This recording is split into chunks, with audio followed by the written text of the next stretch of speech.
어머님 노망 나셨으면 곱게 나이 드실 것이지 어디서 이런 못된 것만 배우셨어요? 수화기 너머로 며느리의 이 한마디를 들었을 때 저는 오히려 조용히 웃고 말았습니다. 제 나이 70, 평생 시장 귀퉁이에서 억척같이 모은 돈으로 남편과 함께 청담동에 3층짜리 상가 건물을 세웠습니다. 그 건물은 우리 부부의 자부심이었지요. 남편이 먼저 하늘로 떠나고 5년 전 저는 그 건물을 아들 내외에게 넘겨주었습니다. 노후만 잘 부탁한다는 그 약속 하나 믿고 말이지요. 그런데 제 칠순 잔칫날 며느리는 급성 편두통으로 침대에서 일어나지도 못한다고 했습니다. 그날 밤 손녀가 보여준 사진 한 장. 강남 어느 화려한 파티장에서 샴페인 잔을 들고 활짝 웃고 있는 며느리의 얼굴이 거기 있었습니다. 바로 제 칠순날 밤이었지요. 그 사진 한 장이 제 남은 인생을 완전히 바꿔놓았습니다. 일은 평생 참기만 하고 살아온 제가 어떻게 50억짜리 청담 상가를 다시 되찾았는지, 그 며느리가 법정에서 어떤 얼굴이 되었는지 제 이야기 한번 들어봐 주시겠어요? 안녕하세요. 제 이름은 강연자. 올해로 70이 되었습니다. 지금부터 제가 들려드릴 이야기는 70살 노인의 뒤늦은 각성기입니다. 40여 년 전 저와 남편은 재래시장 귀퉁이에서 시작했습니다. 좌판 하나가 전 재산이었지요. 새벽 4시에 문을 열고 밤 11시에 닫았습니다. 손이 트고 허리가 굽도록 일했습니다. 그렇게 억척같이 모은 돈으로 20년 전 청담동에 3층 상가 건물을 세웠습니다. 그 건물은 저와 남편의 자부심이었습니다. 아니, 저희 부부의 인생 그 자체였습니다. 아들 도연이가 결혼한 지 15년. 며느리 이수연은 처음엔 참 싹싹했습니다. 어머님 하며 부침성도 좋았지요. 그런데 8년 전 남편이 지병으로 세상을 떠나고 저 혼자 남게 되면서 모든 것이 조금씩 변하기 시작했습니다. 5년 전이었습니다.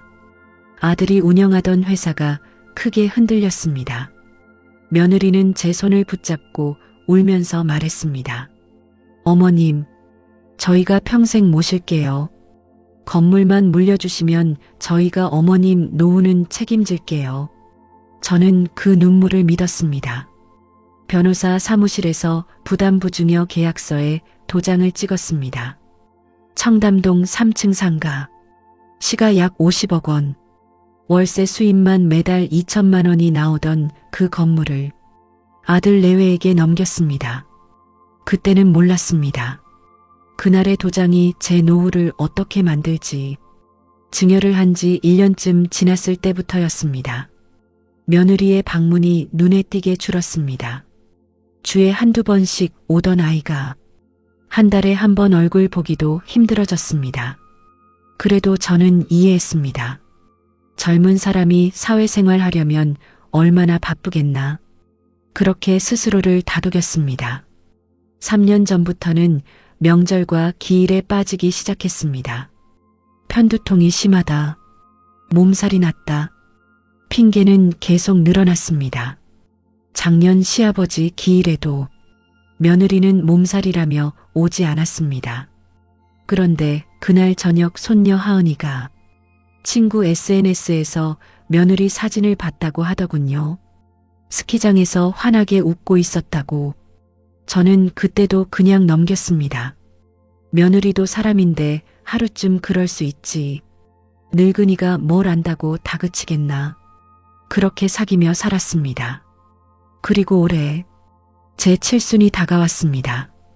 일은 평생 살아온 것을 축하하는 자리. 딸 도경이가 몇 달 전부터 준비했습니다. 청담의 유명한 한정식집을 예약하고 친척들과 오랜 벗들을 모두 초대했습니다. 저는 그날을 손꼽아 기다렸습니다. 남편이 없어도 자식들이 있으니 이만하면 축복받은 인생이지. 그렇게 스스로 위안했습니다. 칠순 당일 아침, 저는 곱게 지은 옥색 한복을 꺼내 입었습니다. 거울 앞에서 진주 브로치를 달고 남편이 남긴 낡은 손목시계를 손목에 채웠습니다. 여보, 나 오늘 칠순이에요. 영정사진 앞에서 그렇게 인사를 드렸습니다. 딸 내외가 아침 일찍 집에 왔습니다. 사위가 축의금 봉투를 두 손으로 내밀었습니다. 장모님, 오래오래 건강하세요. 연분홍 한복을 입은 딸이 제 손을 꼭 잡았습니다. 연노랑 원피스를 입은 하은이도 폴짝폴짝 뛰었습니다. 할머니, 오늘 정말 예쁘세요. 저는 그 순간 세상을 다 가진 것 같았습니다. 그런데 아들에게서 연락이 없었습니다. 한 번, 두 번, 세 번, 전화를 걸어도 받지 않았습니다. 문자를 보내도 답이 없었습니다.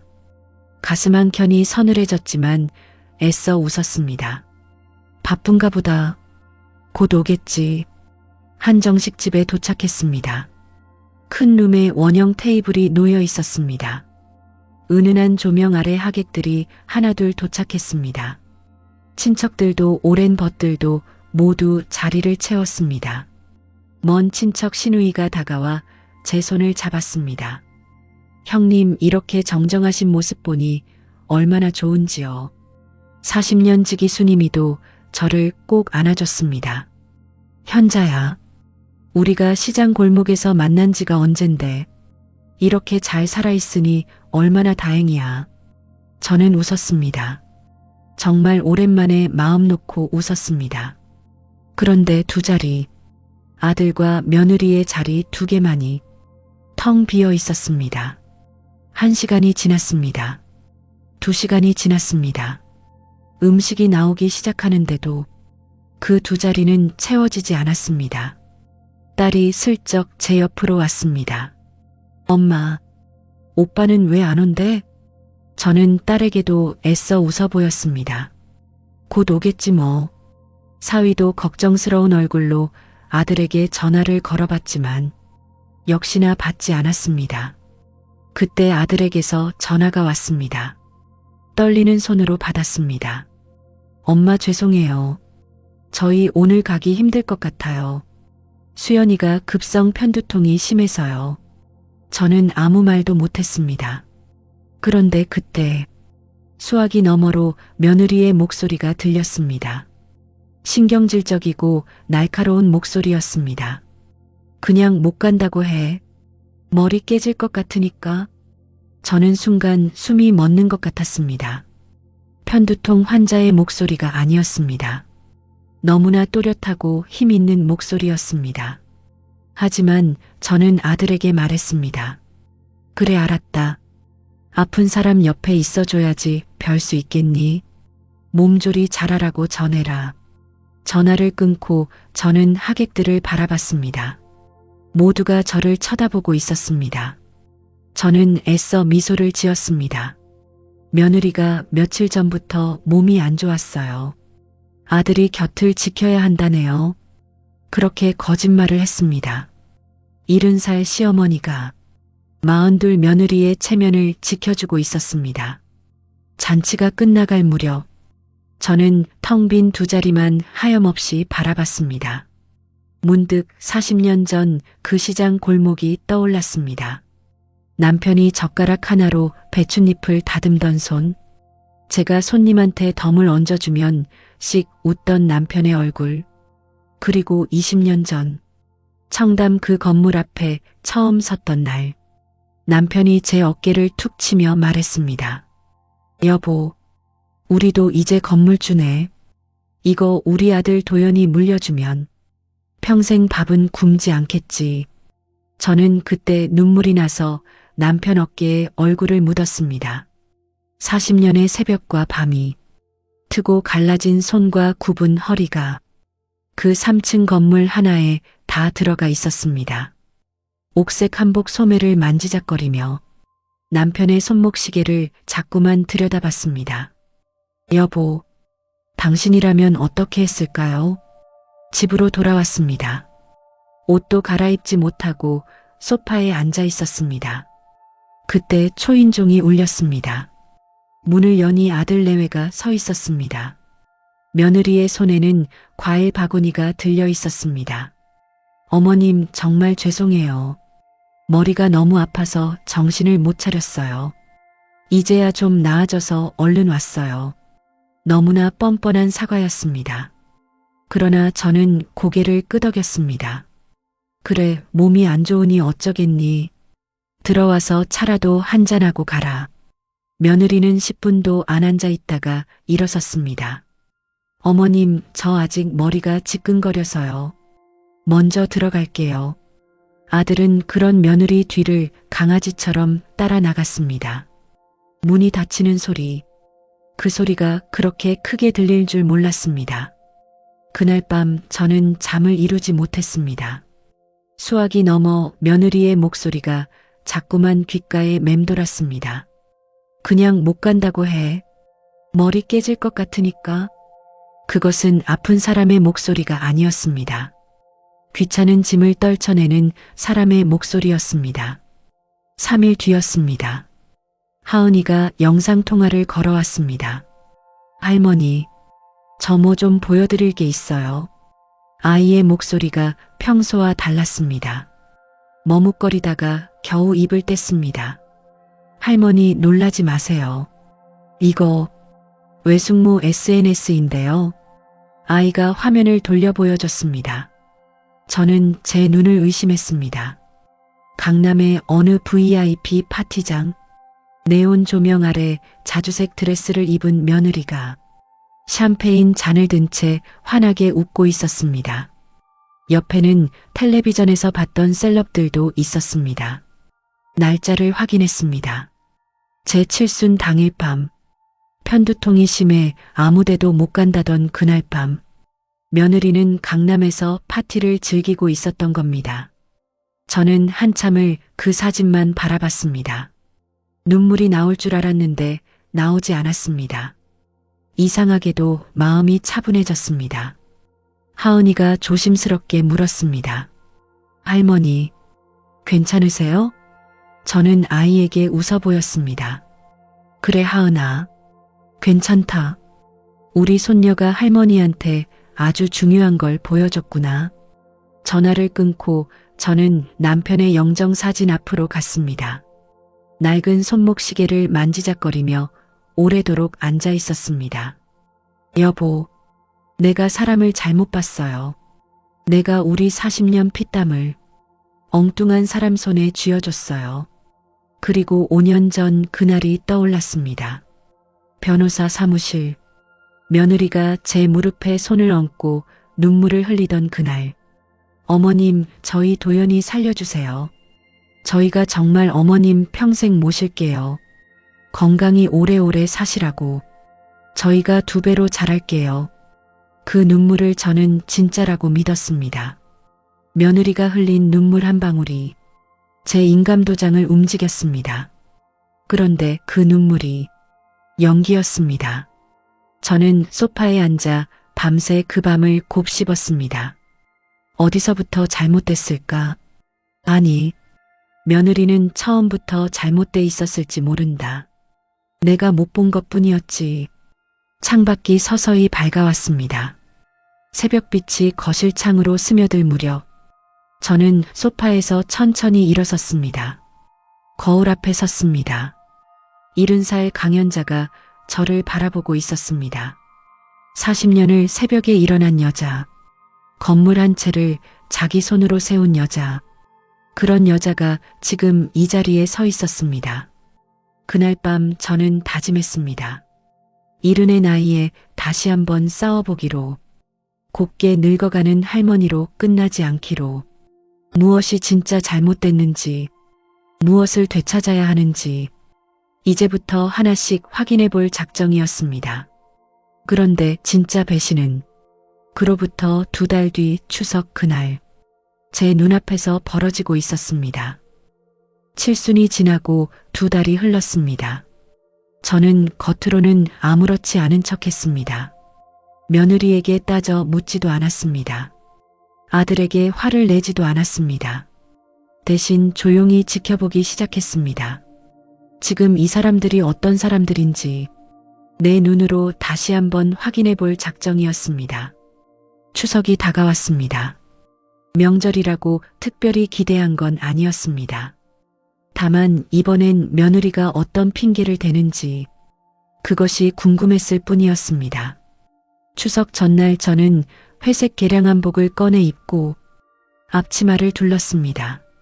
새벽부터 부엌에 서서 전을 부치고 나무를 묻혔습니다. 70살 노인의 손이 명절 음식 앞에서는 다시 젊어졌습니다. 딸 도경이 가족은 아침 일찍 왔습니다. 사위는 팔을 걷고 상 차리는 걸 도왔습니다. 하은이는 제 옆에 붙어서 나물 접시를 옮겼습니다. 할머니, 이 나물 진짜 맛있어요. 할머니 손맛은 세상에서 최고예요. 저는 아이 머리를 쓰다듬으며 웃었습니다. 그런데 아들 내외는 오지 않았습니다. 전화도 없었습니다. 제사 시간이 다가오는데도 감감무소식이었습니다. 딸이 조심스럽게 물었습니다. 엄마, 오빠는 언제 온대? 저는 웃으며 대답했습니다. 바쁜가 보다. 먼저 지내자. 남편 영정 사진 앞에 상을 차렸습니다. 가족들이 절을 올리는데 눈물이 핑 돌았습니다. 여보, 아들이 안 왔어요. 이번 명절도 이렇게 지나가네요. 제사가 다 끝나고 상을 물릴 무렵 초인종이 울렸습니다. 문을 여니 아들 내외가 서 있었습니다. 며느리는 몸에 딱 붙는 붉은 원피스를 입고 있었습니다. 명절에 며느리가 입을 옷이 아니었습니다. 한 손에는 명품 핸드백, 다른 손에는 아무것도 들려있지 않았습니다. 빈손이었습니다. 어머님 죄송해요. 길이 너무 막혀서요. 저는 아무 말도 하지 않았습니다. 들어와서 밥이나 먹고 가라. 그렇게만 말했습니다. 며느리는 식탁에 앉자마자 핸드백에서 스마트폰을 꺼냈습니다. 인사도 없이 화면만 들여다봤습니다. 딸이 저를 슬쩍 쳐다봤습니다. 저는 딸에게 눈짓으로 그냥 두라고 했습니다. 저는 며느리 앞에 나물 접시를 놓았습니다. 며느리가 젓가락으로 나물을 뒤적이더니 입을 열었습니다. 어머님, 이 나물 어디서 사오셨어요? 시장 건 좀 찝찝해서요. 식탁이 순간 조용해졌습니다. 딸의 얼굴이 굳었습니다. 사위도 젓가락을 내려놓았습니다. 하은이가 눈을 동그랗게 뜨고 저를 바라봤습니다. 저는 억지로 웃었습니다. 시장에서 사온 게 아니라 내가 새벽부터 직접 무친 거란다. 며느리는 아 그래요 하고는 나물 접시를 슬며시 밀어냈습니다. 그리고 다시 스마트폰만 들여다봤습니다. 아들은 그 옆에서 아무 말도 못했습니다. 죄인처럼 고개만 숙이고 밥알을 세고 있었습니다. 밥을 먹는 둥 마는 둥 하던 며느리가 갑자기 자리에서 일어섰습니다. 전화 좀 받고 올게요. 베란다 문을 열고 나갔습니다. 그때 저는 물을 뜨러 부엌으로 갔습니다. 부엌 창문이 마침 베란다 쪽으로 열려 있었습니다. 저는 물컵을 들고 그 창가에 조용히 섰습니다. 며느리의 목소리가 또렷하게 들려왔습니다. 아니 지금 시댁이지 어디긴 어디야. 명절이라고 어쩔 수 없이 왔어. 친구 목소리가 웃는 것 같았습니다. 며느리가 낮게 낄낄거렸습니다. 그리고 그 다음 말이 나왔습니다. 저 영감탱이 잔소리 1시간 듣는 것보다 백화점 가는 게 100배 이득이지. 이제 얼마 안 남았어. 조금만 더 참으면 돼. 저는 물컵을 든 채 얼어붙었습니다. 영감탱이. 저는 여자입니다. 70살 시어머니입니다. 그런데도 저는 영감탱이였습니다. 며느리에게 저는 빨리 죽어야 할 늙은이일 뿐이었습니다. 이제 얼마 안 남았다는 말, 조금만 더 참으면 된다는 말, 무엇이 얼마 안 남았다는 걸까? 무엇을 조금만 더 참으면 된다는 걸까? 저는 물컵을 조용히 내려놓았습니다. 손이 떨렸지만 소리는 나지 않았습니다. 며느리는 그 통화 뒤에도 2시간을 더 있다가 먼저 갈게요 하고 자리를 떴습니다. 아들도 며느리 뒤를 따라 나갔습니다. 문이 닫히고 나서야 딸이 제 옆에 앉았습니다. 엄마 오늘 왜 그렇게 참았어? 저 나물 얘기 나올 때 나 진짜 밥그릇 던지고 싶었어. 저는 딸의 손을 잡고 조용히 말했습니다. 도경아, 지금은 참을 때야. 엄마가 지금 화를 내면 저 사람은 자기가 이겼다고 생각해. 지켜보자. 조금만 더 지켜보자. 딸은 제 눈을 한참 바라보다가 고개를 끄덕였습니다. 엄마, 정말 무섭다. 엄마 이런 얼굴 처음 봐. 한 달이 지났을 무렵이었습니다. 새벽에 전화벨이 울렸습니다. 40년 지기 수님이 딸이었습니다. 어머님, 저희 엄마가 지금 응급실이에요. 심장이 갑자기 멈췄대요. 저는 정신없이 옷을 갈아입고 병원으로 달려갔습니다. 응급실 침대 위에 수님이가 누워 있었습니다. 산소 마스크를 쓴 채 눈을 감고 있었습니다. 시장 골목에서 나란히 좌판을 폈던 친구, 칠순 잔치에서 제 손을 잡고 울어줬던 친구, 그런 수님이가 저렇게 누워 있었습니다. 의사가 말했습니다. 급성 심근경색입니다. 수술을 해야 하는데 비용이 3천만 원 정도 나옵니다. 수님이 딸이 저를 붙잡고 울었습니다. 어머님, 저희 집엔 그런 돈이 없어요. 엄마가 이대로 돌아가시면 어떡해요. 저는 아이 손을 꼭 잡았습니다. 걱정하지 마라. 수술비는 내가 어떻게든 해볼게. 집으로 돌아와 저는 아들에게 전화를 걸었습니다. 도연아 엄마다. 수님이 이모 알지. 지금 응급실에 있단다. 수술비가 3천만 원인데 급해서 그런다. 건물 월세 이번 달치라도 좀 융통해 줄 수 있겠니? 이번 달 월세만 2천만 원이었습니다. 500만 원이면 반나절 안에 마련될 돈이었지요. 아들은 잠시만요 하더니 전화를 넘겼습니다. 수화기 너머로 며느리 목소리가 들렸습니다. 어머님이세요? 저 수연이에요. 저는 며느리에게도 사정을 설명했습니다. 그런데 며느리는 말을 딱 잘랐습니다. 어머님 죄송한데요. 저희도 자금 계획이라는 게 있어서요. 이번 달은 비상금까지 다 쓴 상태거든요. 3천만 원은 저희한테도 큰 돈이에요. 저는 귀를 의심했습니다. 3천만 원. 월세 한 달치하고도 절반. 며느리는 그 돈이 큰 돈이라고 했습니다. 저는 조용히 말했습니다. 알았다. 미안하다. 내가 알아서 하마. 전화를 끊었습니다. 저는 남편이 남긴 사망보험금을 떠올렸습니다. 노후에 쓰라고 남편이 남겨준 3천만 원. 저는 그 돈을 다음날 다 인출했습니다. 병원비를 결제하고 수님이 딸에게 봉투를 건넸습니다. 이거 갚을 생각하지 마라. 내가 수님이한테 갚는 거야. 수님이 딸은 저를 붙잡고 한참을 울었습니다. 집으로 돌아오는 길에 저는 창밖을 오래 바라봤습니다. 남편이 30년 넘게 부어 남겨준 그 보험금, 70살 노후를 위한 저의 마지막 방패였습니다. 그 방패를 저는 오늘 하나 잃었습니다.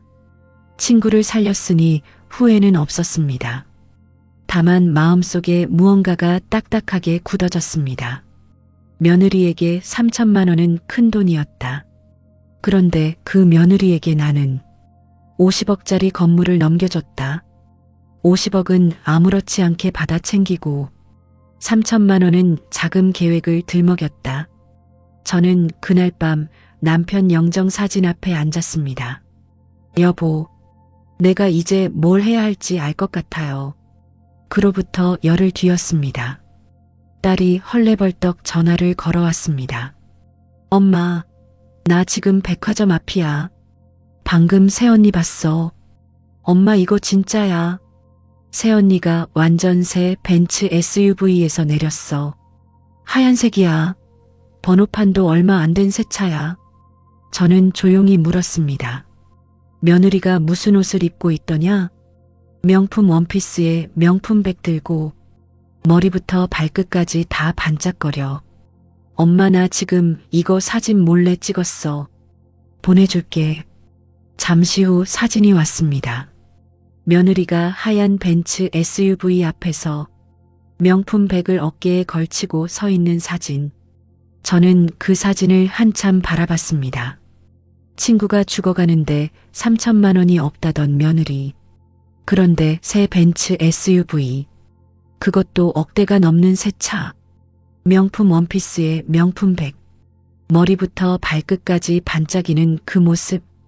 저는 사진을 닫았습니다. 이상하게도 화가 나지 않았습니다. 오히려 마음이 아주 맑아졌습니다.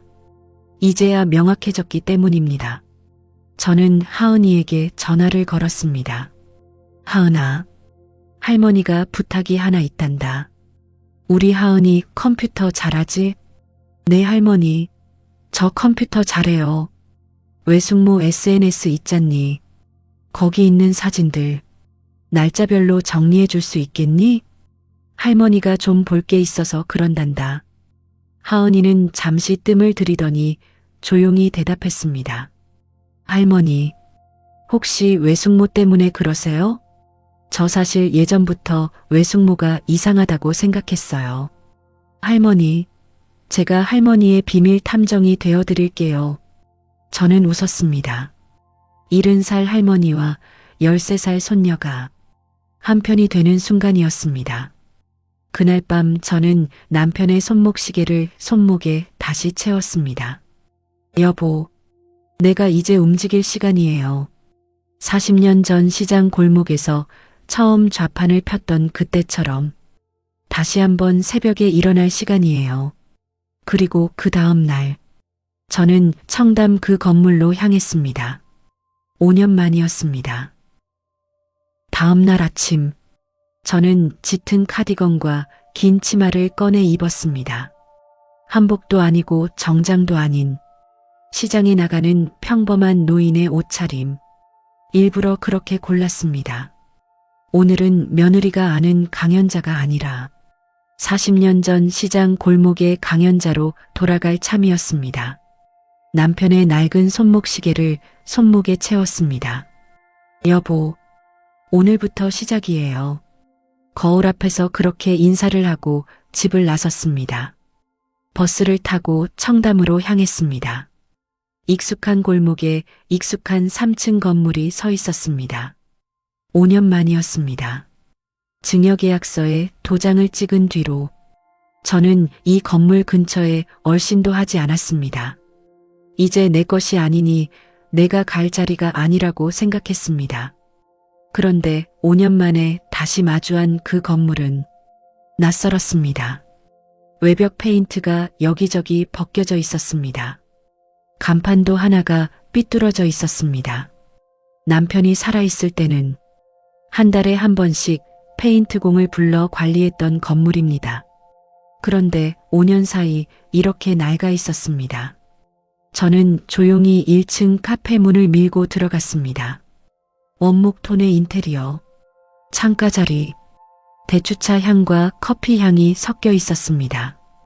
카운터에 서 있던 남자가 저를 보고 눈을 크게 떴습니다. 사장님, 이게 얼마만입니까? 어쩐 일로 여기까지 오셨어요? 최상우, 40대 중반, 15년째 이 자리에서 카페를 운영해온 사람. 남편 살아있을 때부터 함께한 오래된 세입자였습니다. 저는 최 사장에게 웃어 보였습니다. 최 사장 얼굴 좀 보러 왔지. 오랜만이지? 최 사장은 저를 창가 자리로 안내했습니다. 대추차 한 잔을 정성스럽게 내와 앞에 놓았습니다. 사장님, 저 진짜 반갑습니다. 건강은 어떠세요? 저는 대추차를 한 모금 마시고 조심스레 입을 열었습니다. 최 사장, 요즘 이 건물 어때? 내가 물어봐도 되는지 모르겠는데. 최 사장의 표정이 순간 굳었습니다. 말을 할까 말까 망설이는 얼굴이었습니다. 저는 다시 물었습니다. 최 사장 괜찮으니까 말해봐. 내가 나이는 먹었어도 놀랄 사람은 아니야. 최 사장이 한참을 침묵하다가 조용히 입을 열었습니다. 사장님, 정말 모르셨어요? 무엇을 말인가? 최 사장은 창밖을 잠시 바라보다가 말했습니다. 사장님, 아드님이 이 건물 관리 안 하신 지 오래됐어요. 작년부터 월세를 2배로 올려달라고 하시더라고요. 수리해달라고 하면 알아서 하라고 하시고, 지난달엔 이 건물 팔 수도 있으니 세입자들 마음에 준비하라고 하셨어요. 저는 대추차 잔을 든 손이 떨렸습니다. 월세를 2배로, 수리 거부, 건물 매각 가능성. 제가 5년 전에 넘겨준 건물이었습니다. 그런데 그 건물이 지금 이렇게 흔들리고 있었습니다. 최 사장이 조심스럽게 말을 이었습니다. 사장님, 이건 제가 다른 세입자한테 들은 얘긴데요. 새 사장님이 이 건물을 담보로 아주 큰 돈을 대출받으려고 한다는 겁니다. 주식으로 큰 손해를 봤다는 소문도 있고요. 저는 눈을 감았습니다. 담보대출, 주식 손해, 50억짜리 건물이 저당 잡히기 직전이었습니다. 그런데 그 건물의 원래 주인은 70살 노인이었고 그 노인은 지금 3천만 원짜리 병원비도 없어 남편 보험금을 깨야 했던 사람이었습니다. 저는 대추차를 다 마시고 자리에서 일어났습니다. 최 사장 오늘 얘기 고맙네. 내가 다시 올 테니까 그때까지 지금 얘기는 자네 마음에만 담아두게. 최 사장이 저를 문 앞까지 따라 나왔습니다. 사장님, 저는 사장님 편입니다. 언제든지 도움이 필요하시면 말씀만 해주세요. 저는 최 사장의 어깨를 가만히 두드렸습니다. 15년을 이 자리에서 성실하게 살아온 사람이었습니다. 며느리보다 이 사람이 더 가족 같았습니다. 집으로 돌아오는 버스 안에서 저는 창밖을 오래 바라봤습니다. 머릿속이 오히려 맑아졌습니다. 이제 감정으로 움직일 때가 아니었다. 증거를 모아야 했다. 돈이 어디로 흘러갔는지, 며느리가 어떤 사람인지, 부양 의무는 어떻게 무너졌는지 하나하나 정리해야 했다. 집에 도착하자마자 하은이에게 전화를 걸었습니다. 하은아, 할머니 집에 좀 올 수 있겠니? 하은이는 그날 저녁 노트북을 챙겨왔습니다. 편안한 트레이닝복 차림이었습니다. 할머니, 저 준비 다 해왔어요. 우리 손녀는 눈이 반짝거렸습니다. 저희는 거실 소파에 나란히 앉아 작업을 시작했습니다. 하은이가 외숙모의 SNS를 날짜별로 하나씩 정리하기 시작했습니다. 작년 시아버지 기일, 몸살이라던 그날 스키장 사진, 제 칠순 당일 밤, 자주색 드레스에 샴페인 잔, 한 달 전 친구 응급실 사건 다음 주, 명품 매장 앞 인증샷, 바로 지난주, 하얀 벤츠 SUV 앞에서 찍은 사진. 하은이는 그 사진들을 하나씩 캡처해 날짜와 함께 폴더에 정리했습니다. 할머니, 이거 다 프린트해서 파일로 만들까요? 증거는 종이로 있어야 무겁잖아요. 70살 할머니가 배울 게 있었습니다. 13살 손녀에게서. 저는 아이 머리를 쓰다듬으며 웃었습니다. 그래, 무겁게 만들자. 정말 무겁게 만들자. 그날부터 저와 하은이는 일주일 동안 매일 저녁 만났습니다. SNS 사진, 친척들에게 며느리가 보낸 문자, 명절마다 불참했다는 카톡 기록, 수술비 지원 거절 통화, 이 모든 것을 정리했습니다. 일주일 뒤 저희의 손에는 두툼한 바인더가 하나 들려 있었습니다. 표지에 하은이가 매직으로 이렇게 썼습니다. 이수연 사건 파일. 저는 그 표지를 한참 바라봤습니다. 70살 시어머니와 13살 손녀가 만든 파일. 이 안에는 며느리의 5년이 다 들어 있었습니다. 하은이가 조심스럽게 물었습니다. 할머니, 이제 어떻게 하실 거예요? 저는 아이의 손을 꼭 잡았습니다. 이제 진짜 어른들이 나설 차례란다. 다음 날 저는 딸 도경이에게 전화를 걸었습니다. 도경아, 엄마가 좋은 변호사 한 명 알아봐 줄 수 있겠니? 부담부중녀라고 하니? 그런 소송을 잘하는 변호사 말이다. 딸은 처음엔 놀랐지만 곧 목소리가 차분해졌습니다. 엄마, 진짜 하실 거야? 그래, 이제 진짜 할 거야. 딸은 사흘 만에 변호사 한 명을 소개해줬습니다. 한지훈, 30대 후반의 변호사. 부담부중녀와 효도사기 사건을 전문으로 다룬다고 했습니다. 서초동 법조타운 안에 사무실이 있었습니다.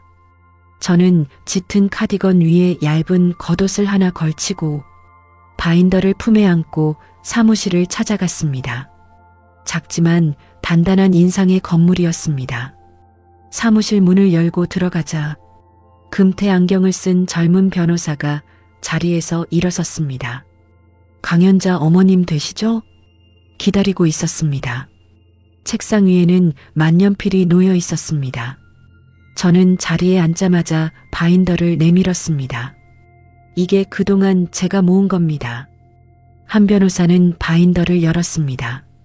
한 장 한 장 넘겨보는 그의 표정이 점점 진지해졌습니다. 10분쯤 지났을까요? 그가 안경을 슬며시 벗고 저를 바라봤습니다. 어머님, 정말 대단하십니다. 이건 완벽한 소송 자료입니다. 저는 조용히 물었습니다. 이길 수 있을까요? 한 변호사는 고개를 끄덕였습니다. 부담부중녀는 부양 의무가 이행되지 않으면 해제할 수 있습니다. 명절 불참, 기일 불참, 칠순 잔치 불참, 수술비 지원 거절, 건물 관리 방치, 담보대출 시도, 이 모든 것이 부양 의무 위반의 명백한 증거입니다. 어머님 승소 가능성 매우 높습니다. 저는 그 말에 잠시 눈을 감았습니다. 이길 수 있다. 내가 이길 수 있다. 한 변호사가 담담하게 말을 이었습니다. 다만 어머님, 앞으로 몇 달 동안 힘드실 겁니다. 며느님도 아드님도 가만히 있지 않을 겁니다. 폭언, 협박, 회유 모든 것이 다 올 겁니다. 버티실 수 있으시겠습니까? 저는 만년필을 응시하다가 천천히 대답했습니다. 한 변호사, 나는 40년 전에 새벽 4시에 시장에 나갔습니다. 그때보다 더 힘든 게 있을까요? 한 변호사가 조용히 웃었습니다. 어머님, 저 진심으로 어머님을 존경합니다. 시작하시겠습니까? 시작합시다. 바로 그날, 부담부중녀 해제 소송을 준비하는 절차가 시작됐습니다. 첫 단계는 내용 증명이었습니다. 내용 증명, 부양 의무를 이행하지 않아 증여계약을 해제하겠다는 정식 통지서였습니다. 한 변호사는 사흘 만에 초안을 완성했습니다. 저는 그 서류를 처음부터 끝까지 3번을 읽었습니다. 한 글자도 틀리지 않게 며느리와 아들의 이름 옆에 수신인이라는 3글자가 선명하게 찍혀 있었습니다. 저는 서류에 도장을 찍었습니다. 5년 전 이 도장으로 저는 건물을 넘겼습니다. 이제 같은 도장으로 그 건물을 되찾을 참이었습니다. 우체국 창구에서 등기 접수를 마치고 건물을 나서는데 하늘이 유난히 맑았습니다. 저는 남편의 손목 시계를 잠시 손목에서 풀어 손에 꼭 쥐었습니다. 여보, 이제 시작이에요. 문서 한 장이 청담으로 향했습니다. 그리고 그 다음 날 며느리에게서 전화가 걸려왔습니다. 수화기 너머의 목소리는 제가 15년 동안 알아왔던 며느리의 목소리가 아니었습니다. 내용 증명이 도착한 다음 날 아침이었습니다. 전화벨이 요란하게 울렸습니다. 며느리 이름이 화면에 떴습니다. 저는 한숨을 한번 쉬고 거실 소파에 자리를 잡았습니다. 그리고 옆에 놓아둔 녹음기의 버튼을 눌렀습니다. 한 변호사가 며칠 전 신신당부한 말이 있었습니다. 어머님, 이제부터 오는 모든 전화는 무조건 녹음하셔야 합니다. 며느님이 어떤 말을 할지 모릅니다. 폭언은 곧 증거입니다. 저는 전화를 받았습니다. 여보세요. 수화기 너머로 며느리의 목소리가 튀어나왔습니다. 15년 동안 어머님 하던 그 목소리가 아니었습니다. 아니 어머님, 이게 무슨 짓이에요? 내용 증명이 뭐예요? 지금 저희를 소송하시겠다는 거예요. 저는 조용히 대답했습니다. 수연아, 내가 하는 얘기가 아니라 서류가 하는 얘기다. 읽어봤으면 답을 서면으로 보내라. 며느리의 목소리가 순간 뒤집혔습니다. 어머님 진짜 노망나셨어요. 그 나이에 무슨 소송이에요. 주변에서 다들 웃어요. 늙어서 갈 데 없는 노인네가 건물 아까워서 자식 등에 칼 꽂는다고. 저는 눈을 감았습니다. 노망, 늙어서 갈 데 없는 노인네, 자식 등에 칼 꽂는 사람. 며느리는 저를 그렇게 부르고 있었습니다. 15년을 며느리라고 품었던 사람이었습니다. 저는 목소리를 낮게 유지했습니다. 수연아, 지금 내가 하는 말들 다 녹음되고 있단다. 며느리는 잠시 멈칫했지만 곧 더 큰 소리로 쏘아붙였습니다. 녹음 좋아요. 녹음해요.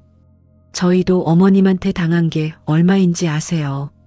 이건 완전 공갈 협박이에요. 50억 건물 되찾겠다고 자식을 협박하는 거잖아요. 저는 마지막으로 한마디만 했습니다. 수연아, 너 지금 한 말들 법정에서 그대로 다시 하게 될 거다.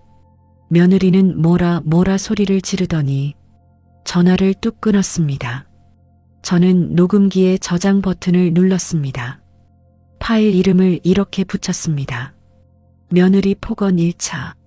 1시간쯤 지났을까요? 이번엔 아들에게서 문자가 왔습니다. 엄마, 저 지금 갈게요. 문 좀 열어주세요. 저는 대문을 열어놓고 다시 소파에 앉았습니다. 잠시 후 아들이 들어왔습니다. 짙은 남색 셔츠 차림에 얼굴은 초췌하고 눈은 벌개져 있었습니다. 아들은 신발도 제대로 벗지 못하고 거실 한복판에 서서 저를 바라봤습니다. 엄마, 저희한테 왜 이러시는 거예요? 저는 아들을 조용히 올려다봤습니다. 도연아, 이리 와서 앉아라. 아들은 소파 맞은편에 앉았습니다. 두 손을 무릎 위에 얹고 고개를 숙였습니다. 엄마, 제발 이러시면 안 돼요. 저희 이혼해요. 수연이 지금 완전히 돌아버렸어요. 엄마가 조금만 참아주시면 안 돼요? 저는 아무 말도 하지 않고 아들의 얼굴을 오래 바라봤습니다. 45년을 키운 아들이었습니다. 새벽에 시장 좌판 옆에서 잠들던 아이였습니다. 그 아이가 지금 제 앞에서 며느리 편을 들고 있었습니다. 엄마, 건물이 그렇게 중요하세요? 저희 자식이 그것보다 못한 거예요? 그 말을 듣는 순간이었습니다. 저는 자리에서 조용히 일어섰습니다. 그리고 아들에게 다가갔습니다. 아들이 저를 올려다봤습니다. 저는 손을 들어 아들의 뺨을 세게 때렸습니다. 찰싹 소리가 거실에 울렸습니다. 아들의 얼굴이 옆으로 돌아갔습니다. 저는 손이 떨렸습니다. 45년 만에 처음이었습니다. 아들의 뺨을 때린 것은 도연아, 내가 지금 건물이 아까워서 이러는 것 같으냐? 내가 며느리가 미워서 이러는 것 같으냐?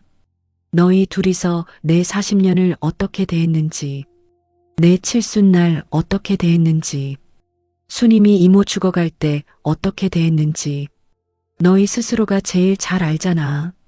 너는 지금 어미가 아깝지 않은 거니? 건물이 아깝지 않은 거니? 아들은 뺨을 감싸 쥔 채 아무 말도 못했습니다. 눈에 눈물이 그렁그렁 맺혔습니다. 엄마, 그게 아니라 저는 저는 아들의 말을 자르고 조용히 말했습니다. 가라. 그리고 다시는 며느리 편들러 오지 마라. 올 거면 사람 편들러 와라. 아들은 신발을 신고 도망치듯 나갔습니다. 문이 닫히는 소리가 들렸습니다. 저는 소파에 다시 앉아 한참을 아무 소리도 내지 않고 있었습니다. 45년 만에 아들 뺨을 때린 손이 계속해서 떨렸습니다. 1시간쯤 지났을까요? 며느리에게서 문자가 하나 왔습니다. 짧고 차가운 문자였습니다. 법정에서 뵙죠 어머님. 저는 그 문자를 캡처했습니다. 바인더 안에 이수연 사건 파일이라는 그 두툼한 서류철 안에 새로운 페이지가 하나 더해졌습니다. 저는 하은이에게 전화를 걸었습니다. 하은아, 할머니가 오늘 파일 하나 추가할 게 있단다. 우리 손녀는 조용히 대답했습니다. 네 할머니 갈게요. 며칠 후 저는 딸에게 전화를 걸었습니다. 도경아, 가족회의를 좀 해야겠다. 외삼촌하고 이모한테 연락 좀 다오. 이번 주말에 다들 우리 집에서 보자. 딸은 잠시 침묵하다가 대답했습니다. 엄마, 진짜 하실 거야? 그래. 이제 뒤로 물러설 자리가 없구나. 주말 저녁 저희 집 거실에는 40년 전 시장에서 함께 일했던 남동생과 여동생, 그리고 딸과 사위 하은이까지 모여 앉았습니다. 저는 그 앞에 이수연 사건 파일을 조용히 내려놓았습니다. 한 장씩 넘겨가며 지난 5년을 이야기했습니다. 시아버지 기일 불참, 칠순 잔치 불참, 강남 VIP 파티 사진, 추석 베란다 통화 영감탱이 발언, 친구 수님이 수술비 지원 거절, 새 벤츠 SUV, 건물 방치와 담보대출 시도, 내용 증명, 폭언 녹음 파일까지. 거실이 무겁게 가라앉았습니다. 남동생이 먼저 입을 열었습니다. 누나, 이건 참을 문제가 아니야. 이건 죗값 치르게 해야 될 문제야. 여동생도 눈물을 훔치며 말했습니다. 언니가 여태 얼마나 참았는지 나는 안다. 이번엔 우리 다 언니 편이야. 딸이 제 손을 꼭 잡았습니다. 엄마 우리 지금부터 다 같이 갈 거야. 혼자 안 두게 할 거야. 바로 그 순간이었습니다. 대문 초인종이 요란하게 울렸습니다. 제가 문을 열자 아들과 며느리가 서 있었습니다. 며느리는 명품 원피스에 큰 명품 백을 들고 있었습니다. 얼굴에는 짙은 화장을 하고 있었습니다. 아들은 며느리 뒤에 반쯤 숨어 서 있었습니다. 며느리는 저를 밀치듯 지나쳐 거실로 성큼성큼 들어왔습니다. 그리고 소파에 앉아있던 저희 가족들을 훑어봤습니다. 아, 다들 모여 계셨네요. 작전 회의라도 하시는 건가요? 남동생이 자리에서 벌떡 일어섰습니다. 말 조심하지. 이 사람이 지금 누구 집에 와서. 며느리는 남동생을 힐끗 쳐다보며 코웃음을 쳤습니다.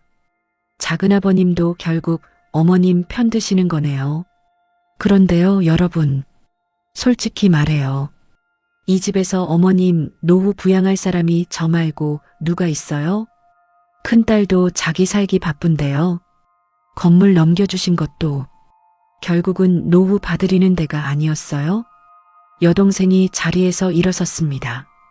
내가 40년 동안 우리 언니 옆에서 봐왔다. 너 같은 사람은 처음이야. 며느리가 갑자기 목소리를 높였습니다. 아, 저 참고 왔는데. 여러분 다 알아두세요. 이거 다 재산 싸움이에요. 늙은이가 재산 아까워서 자식 잡는 거예요. 건물 5년 전에 저희한테 넘기신 거고 법적으로 저희 건물이에요. 지금 소송해봤자 어머님만 웃음거리 되세요. 거실이 얼음처럼 굳었습니다. 하은이가 조용히 저에게 다가왔습니다. 그리고 제 손을 꼭 잡았습니다. 저는 며느리를 바라봤습니다. 무릎에 놓인 두 손이 조금도 떨리지 않았습니다. 수연아, 너 지금 한 말들 전부 다 녹음되고 있단다. 여기에도 녹음기가 있고 저기에도 녹음기가 있어. 며느리의 얼굴이 순간 새하얗게 질렸습니다. 주위를 두리번거리더니 아들의 팔을 붙잡고 그대로 몸을 돌렸습니다. 여보 가자. 말이 안 통해. 아들은 얼떨결에 며느리에게 끌려나갔습니다. 현관문이 쾅 닫혔습니다. 거실에 남은 저희 가족들은 한동안 아무 말도 하지 못했습니다. 남동생이 먼저 입을 열었습니다. 누나, 저건 사람이 아니야. 저건 짐승이야. 여동생은 눈물을 훔치며 고개를 저었습니다. 언니 미안해. 우리가 진작 알아챘어야 했는데. 저는 조용히 웃었습니다. 이제 됐다. 너희 다 봤지? 너희가 봤으니 됐다. 이제 진짜 시작이다. 다음 주 저는 한 변호사 사무실로 갔습니다. 이번엔 짙은 남색 정장 한복을 챙겨 입었습니다. 앞으로 있을 법정을 위한 예행 연습이기도 했습니다. 한 변호사가 서류 뭉치를 저에게 내밀었습니다. 부담부 중여 해제 청구 소장이었습니다. 원고 강연자, 피고 김도연 이수연, 청구 취지, 증여계약을 해제하고 부동산 소유권을 원상 회복하라. 저는 서류를 처음부터 끝까지 3번을 읽었습니다. 그리고 마지막 장에 도장을 찍었습니다. 5년 전 이 도장으로 건물을 넘겼습니다. 3주 전 이 도장으로 내용 증명을 보냈습니다. 그리고 오늘 이 도장으로 소장을 접수합니다. 같은 도장인데 무게가 완전히 달랐습니다. 한 변호사가 서류를 챙기며 조용히 말했습니다. 어머님, 내일 법원에 접수합니다. 일단 접수가 되면 되돌릴 수 없습니다. 한 번 더 여쭤봅니다. 정말 진행하시겠습니까? 저는 남편의 낡은 손목 시계를 잠시 손목에서 풀었습니다. 시계를 두 손에 꼭 감싸쥐고 한 변호사를 바라봤습니다. 진행합시다. 내가 40년을 걸어온 길인데 여기서 돌아설 수는 없습니다. 한 변호사는 고개를 깊이 숙였습니다. 어머님 존경합니다. 법정에서 반드시 이깁시다. 다음 날 부담부 증여 해제 소장이 정식으로 접수됐습니다. 70살 노인이 며느리와 아들을 상대로 정식 선전포고를 한 날이었습니다. 소장 접수 2달 뒤 첫 변론 기일이 잡혔습니다. 저는 새벽에 일어나 짙은 남색 정장 한복을 꺼내 입었습니다. 거울 앞에서 진주 브로치를 달고 남편의 낡은 손목 시계를 손목에 채웠습니다. 여보, 오늘 첫 재판이에요. 내가 잘 다녀올게요. 법원 앞에는 딸과 남동생이 먼저 와 기다리고 있었습니다. 하은이도 학교를 빠지고 방청석에 앉겠다고 따라 나섰습니다. 법정 문 앞에 서니 심장이 두근거렸습니다. 일은 평생 법원이라는 곳은 민원 서류 뗄 때 말고는 와본 적이 없었습니다. 한 변호사가 저에게 다가와 조용히 말했습니다. 어머님, 오늘은 그냥 지켜만 보시면 됩니다. 제가 다 준비해 왔습니다. 저는 고개를 끄덕이며 법정 안으로 들어섰습니다.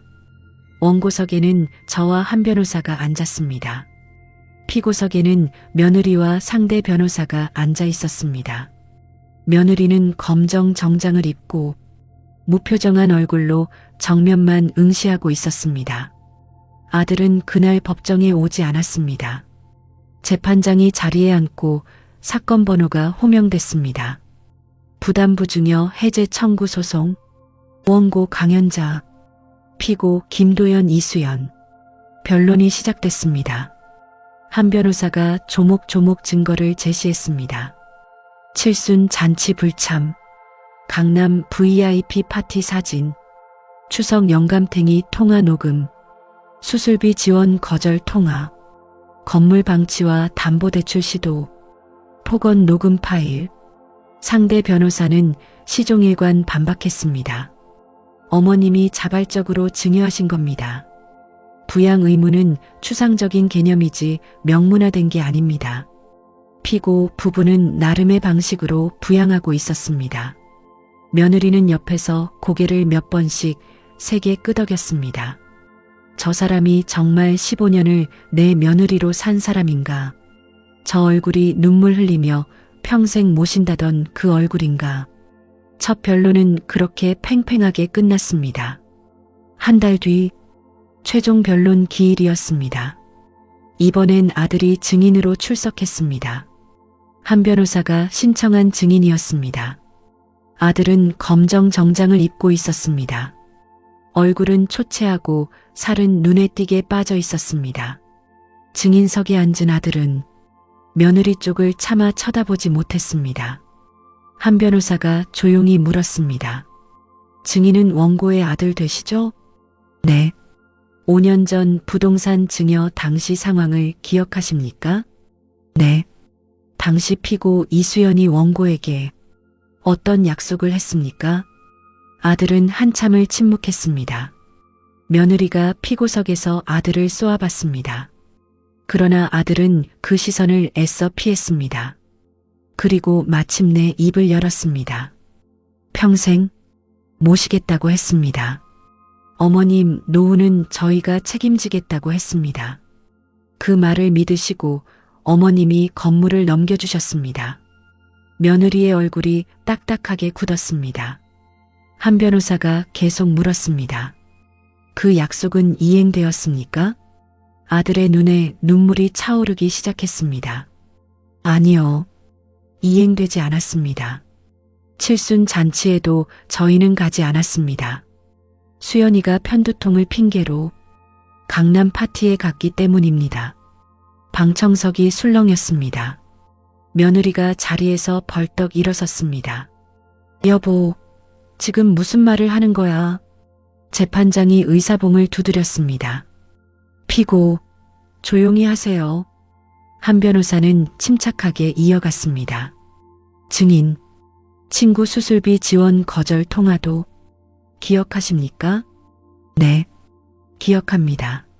수연이가 저 대신 전화를 받아서 자금 계획을 들먹이며 거절했습니다.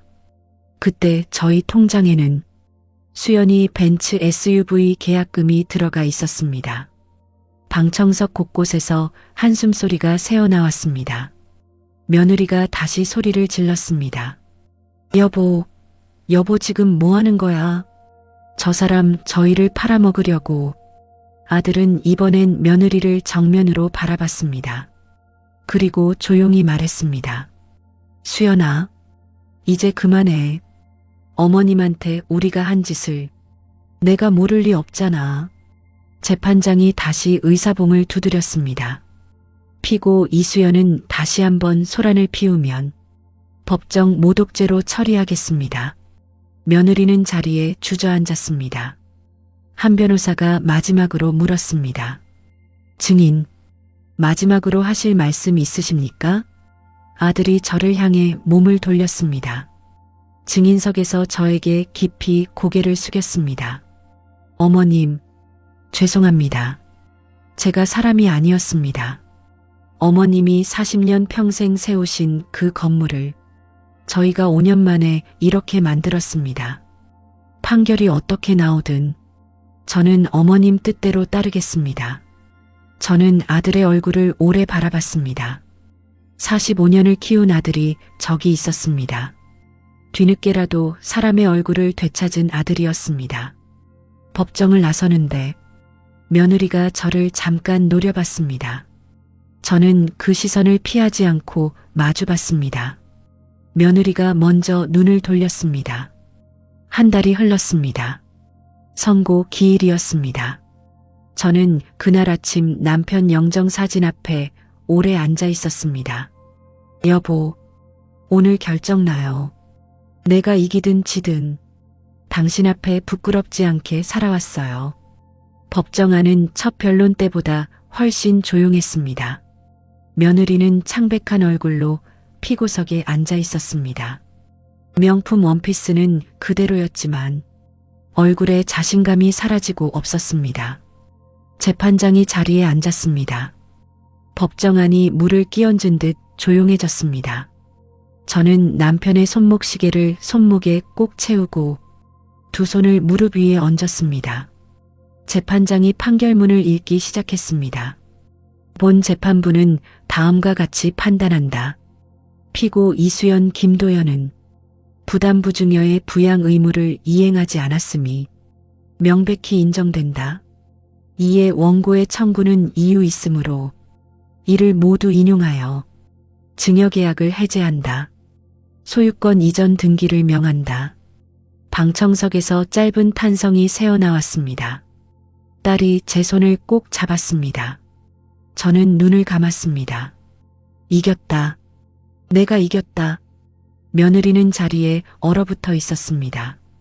상대 변호사가 뭐라 말을 붙였지만 며느리는 그 말이 들리지 않는 표정이었습니다. 법정을 나서는데 며느리가 저를 붙잡으려는 듯 다가왔습니다. 한 변호사가 그 사이를 막아섰습니다. 피고는 원고와 직접 접촉하실 수 없습니다.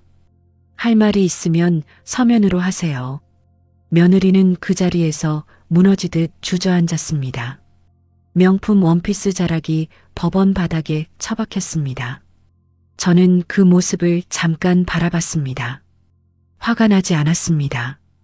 통쾌하지도 않았습니다. 다만 마음이 조용했습니다. 40년을 걸어온 길의 끝에서 70살 노인이 겨우 원래 자리로 돌아온 것뿐이었습니다.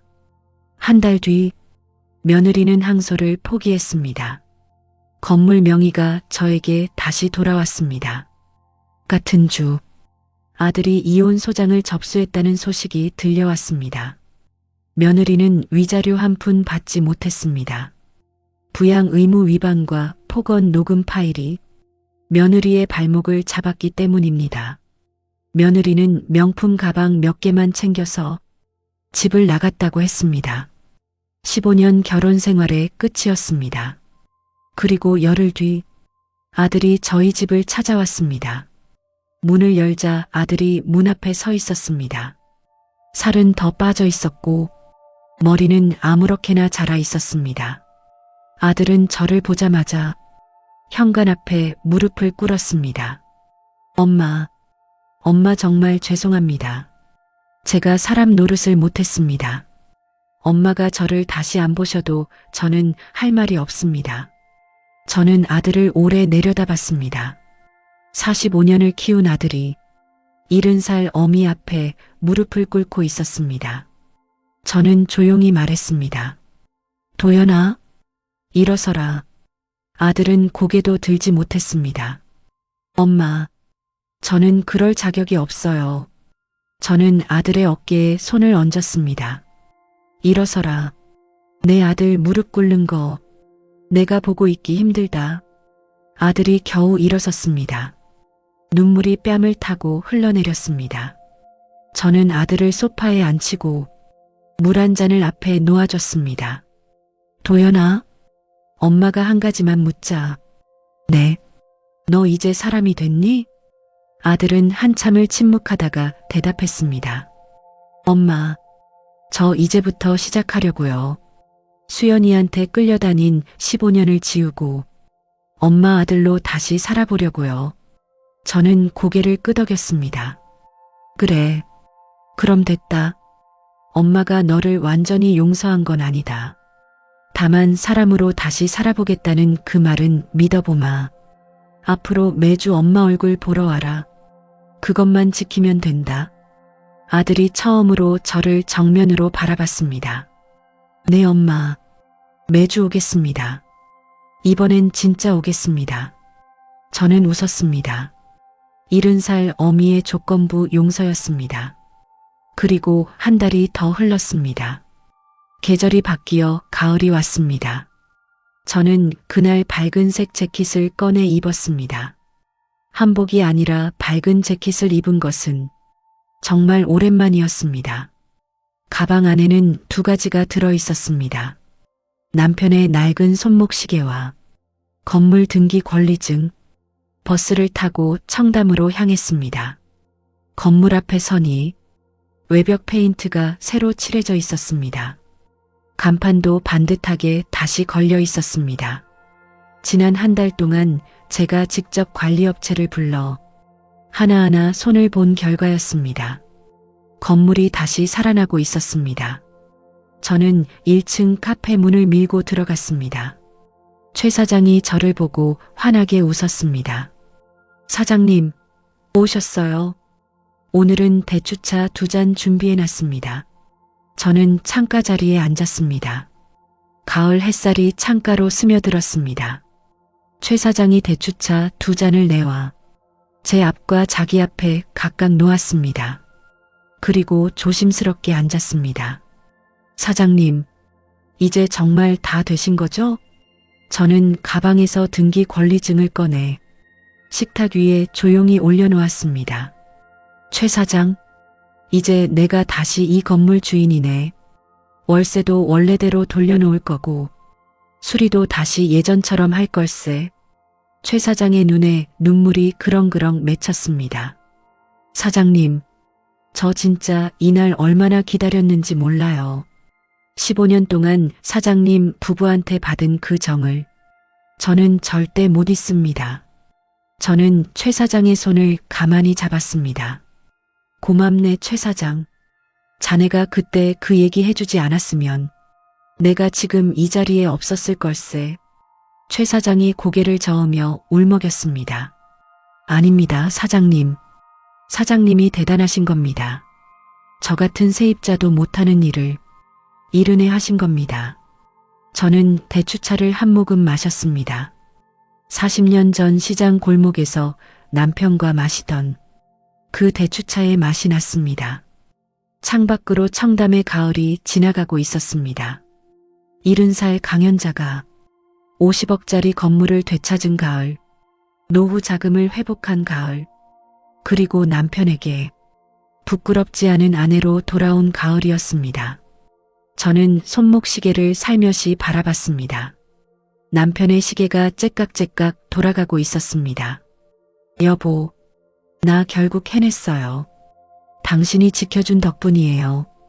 가끔 사람들이 저에게 묻습니다. 어떻게 그 나이에 그런 결심을 하셨어요? 저는 이렇게 대답합니다. 일은 끝이 아니에요. 일은 아직도 시작할 수 있는 나이입니다.